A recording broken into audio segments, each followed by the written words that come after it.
бисёриҳо сабаби набаромадани батла хиёл кардасан нави KMC батла напартофтест. Як бор дига бахшиш ай мухлисои Хизаи 2020, мухлисои нави KMC, ай хиди бачаҳои Хизаи 2020 ва хиди нави KMC, чунки батли 6-1 удалид шуд, батли 6-1 намебро. Дар ҷавоб баъзе ҳолатҳое мешавад ки намедонанд чӣ буганд, мегӯям мо намедонем. Масъалаи батли Ландмастер ва Омон Ҷонс. салом дӯстон, агар шумо аз рехтани мӯи сар азият мекашед ё ин ки ришатонро ғафз кардан мехоҳед, дар бадани шумо сафедшавии пӯст ба назар мерасад, ё ин ки худро фарбе ё хароб кардан мехоҳед ва аз бӯи бадан халос шудан мехоҳед, пас ба шумо гиёҳҳои табиӣ аз софсавдо кӯмак мекунад. Доставка ба Москва ва шаҳрҳои дигари Русия. Рақамҳо дар зери навор ва рӯи экран. Аз номи канали мо гап занед, ба шумо ҳатман тахфиф карда мешавад.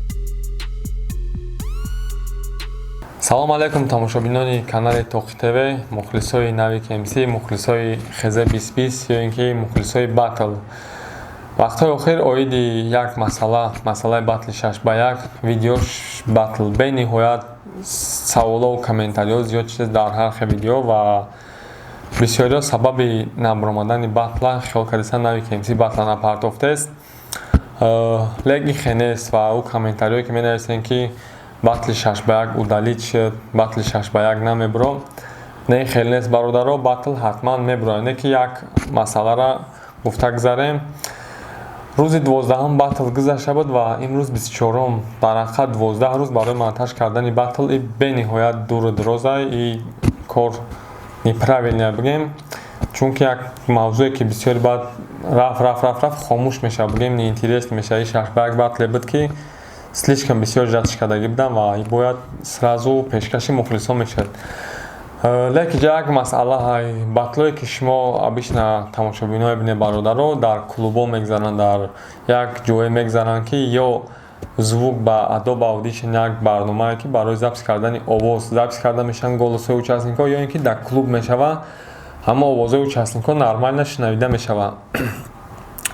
Батли 6-1 боша бародаро дар коғ гузаштагия бигем, дар уҷа зал калонай овоз садо додагия ва одамо додувой ҳайҳуй участникҳо чизе гап задагиянд, бениҳоят сифати овоз пастай ва иҷа як кор шудагия бигем, ҳамо аппаратурае ки бояд организатори батл ташкил мекард ҳамон рӯз барои запис кардани голосҳои участникҳо.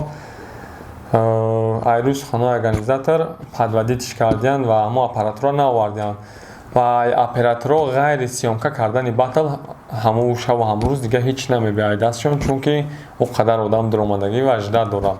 Бигем уже дер шудагия барои чиз. Аз тарафи организатори батл ҳами аппаратура дастрас карда нашуд ва голосҳои участникҳо бениҳоят качестваш безебай.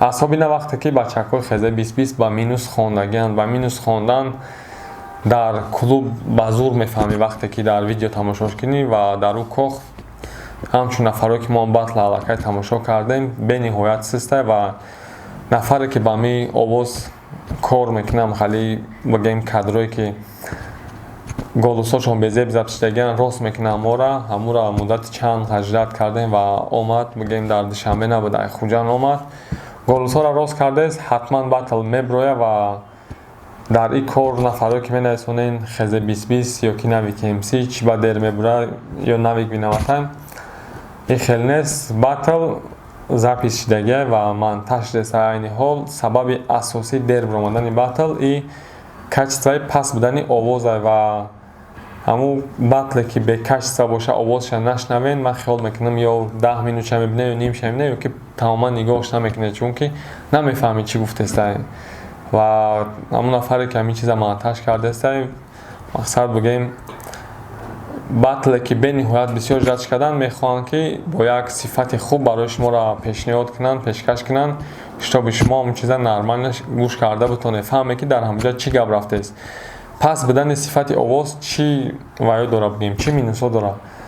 меша ҳолатҳое ки дар болои бит мехонанд бачаҳако шумо намефаҳмед чӣ гуфтестай ва шояд ки бигзаронед ва шояд нашнавед ки ҳама одам дар болои минус чӣ кор кардестай ва ин чиз минус мешавад барои он одаме ки падбит хонд. мешавад ҷоеш ки одам ягон гапи девона мегӯяд, халқ дод задагиай ва намешнавед ки имина ҳама момента ҳама одам чӣ гуфт. ҳамин чизора рост кардестиян, чтобы голосо тому андоза, ями бигем возможно чанд хай ҳастан муқаддар рост кунанд. нафароне ки мехоҳанд барои подписатсия ва комментария монданашон аз 1 то 5000 рубл кор кунанд, ба канали JamTJ подписатсия карда комментария да ягон гапи девона нависанд тамом. ссилкаи канали JamTJ ра метавонед аз описания ё ин ки аз комментария дастрас кунед. дер баровардани батл бародаро барои нави KMC ра зарар ҳаста ё фоида не. нафаре ки маблағ шагириф сум шагириф ҳамрӯз бигем падвадид кардагия ва ҳамон чизора дастрас кардаги нестар ҳамҷа. хулоси гап бародаро ташвиш нашавен, батл то ҳадди имкон голосо нақс шудагиян, вақти гӯш кардани батл мефаҳме ки чӣ гуфтестиян ва иншоалло ки дери дер ҳами 1 ё 2 рӯз пас мебурояд, дери дери сроки ҳама дер шай. интизор шавен, боварӣ дорем ки батл маъқулто мешавад, барое ки ҳам нави KMC ҳам бачаҳои Хезе 2020 ҳаракат кардагиян ки як чизи хуб пешкаш кардагиян.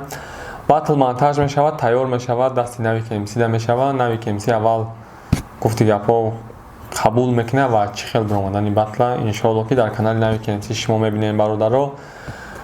масъалаи батли Landmaster ва Омон Джонс, нафароне ки батли Омон Джонс Landmaster интизоранд, дар канали Бехай ва Кай Саид Акбар як видео кар аллакай дидем ки оиди батли Ленд ва Омон Джонс гап задагай.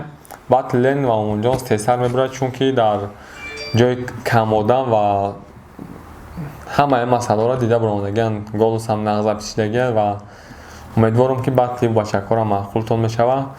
ҳазор раҳмат ба он нафарое ки моро дуруст дарк кардан ва фаҳмидан ва як бори дига бахшиш ай мухлисои Хезе 2020, мухлисои нави KMC, ай хиди бачаҳои Хезе 2020 ва хиди нави KMC, чунки ваёро бисёртар мепурсанд ва дар ҷавоб баъзе ҳолатҳое мешавад ки намедонанд чӣ бигӯянд, мегӯянд мо намедонем.